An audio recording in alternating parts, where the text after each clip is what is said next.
Pada kesempatan kali ini kami akan membahas mengenai sejarah Anatolia. Jauh berabad-abad yang lampau, daratan Anatolia yang juga dikenal sebagai Asia Kecil dihuni masyarakat Romawi dan Yunani kuno.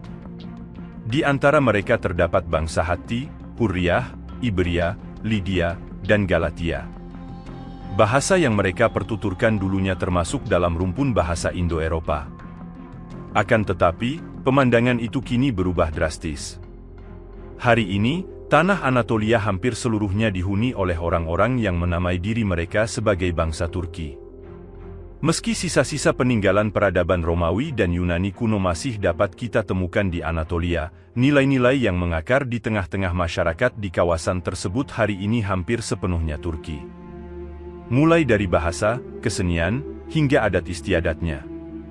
Perubahan kultur masyarakat Anatolia dari corak Indo-Eropa menjadi Turki seperti sekarang tidak terjadi secara instan, tetapi melalui proses asimilasi dalam waktu yang sangat panjang.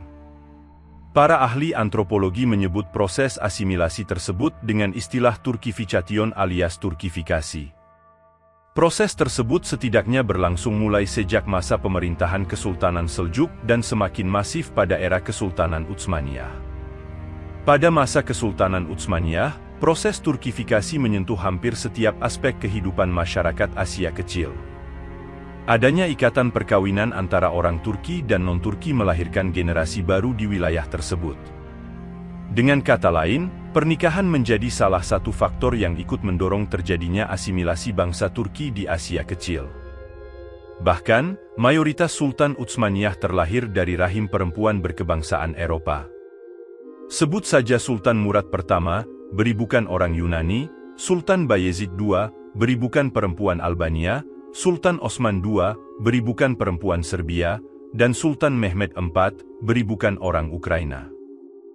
Dari 36 sultan yang pernah memegang tampuk kekuasaan Utsmaniyah, hanya 5 orang yang beri bukan orang Turki asli.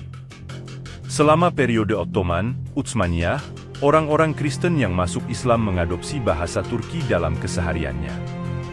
Sementara, kebudayaan Yunani yang sebelumnya telah mengakar di kalangan masyarakat Anatolia semakin melemah pengaruhnya dari waktu ke waktu, ungkap William Langer dan Robert Blake dalam buku The Rise of the Ottoman Turks and its Historical Background.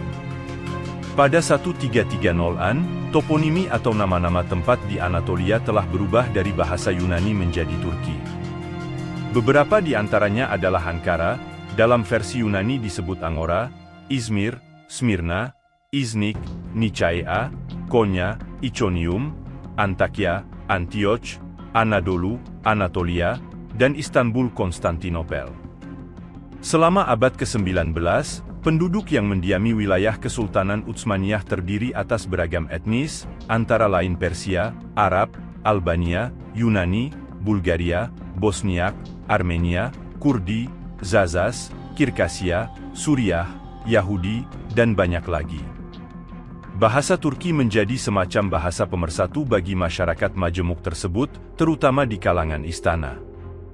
Ketika pengaruh Utsmaniyah kian meredup pada awal abad ke-20, rasa nasionalisme Turki di tengah-tengah penduduk Anatolia semakin meningkat.